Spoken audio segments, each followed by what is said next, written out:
La deuxième lettre de Paul aux Thessaloniciens.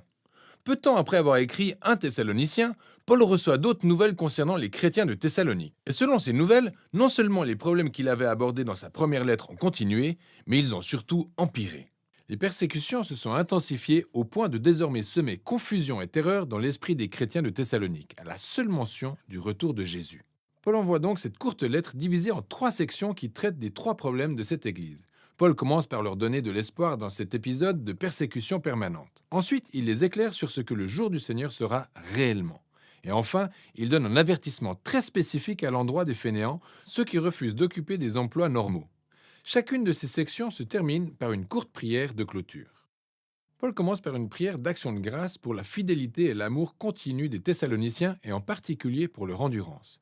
Il a appris que leurs voisins grecs, romains et peut-être même les juifs ont intensifié leur persécution sur ces chrétiens.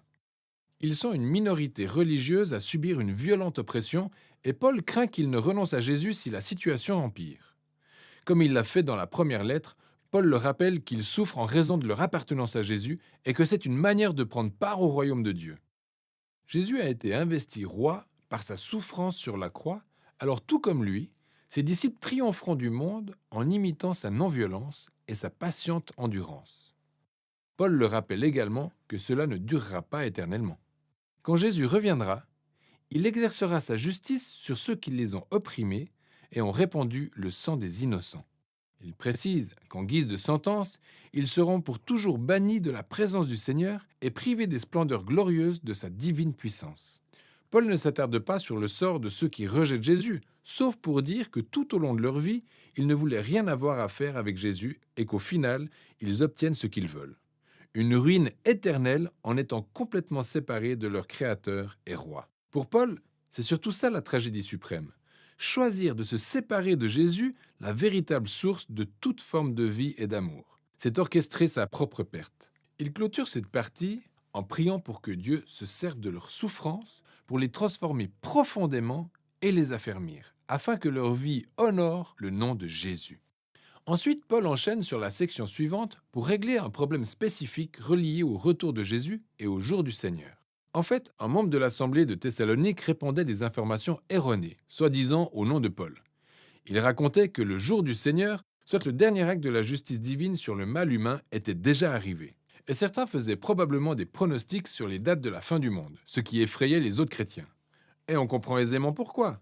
En raison de la persécution intense, ils étaient vulnérables à ce type de propos prétendant que Jésus était déjà revenu comme un voleur dans la nuit, qu'ils avaient été laissés après l'enlèvement et que Jésus avait dû abandonner les Thessaloniciens dans leur souffrance.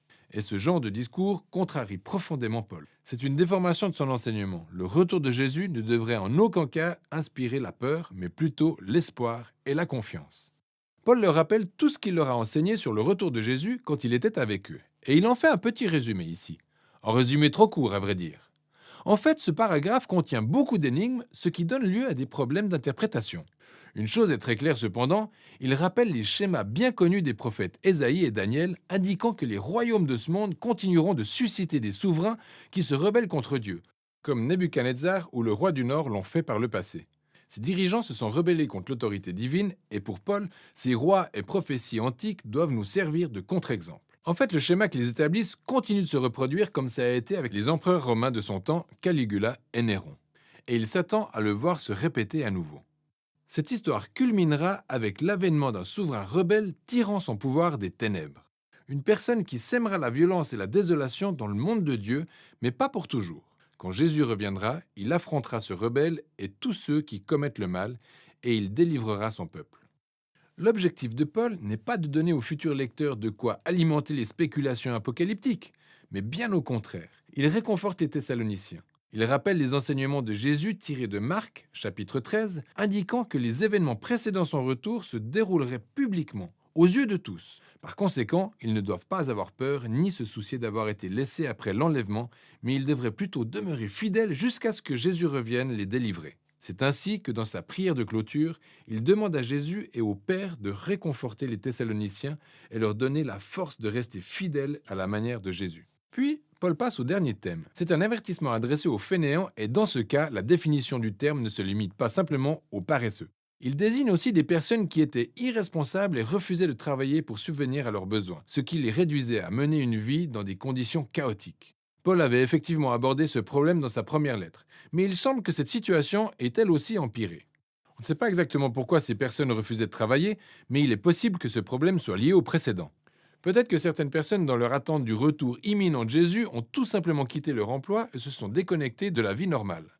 Cela dit, il est plus probable que Paul attire l'attention sur un problème lié à une pratique courante dans la culture romaine, connue sous le nom de patronage. Certaines personnes pauvres qui vivaient dans les villes pouvaient servir de clients, un genre d'assistants personnels auprès des riches. Elles bénéficiaient de leur générosité occasionnelle, mais c'était sous un certain nombre de conditions.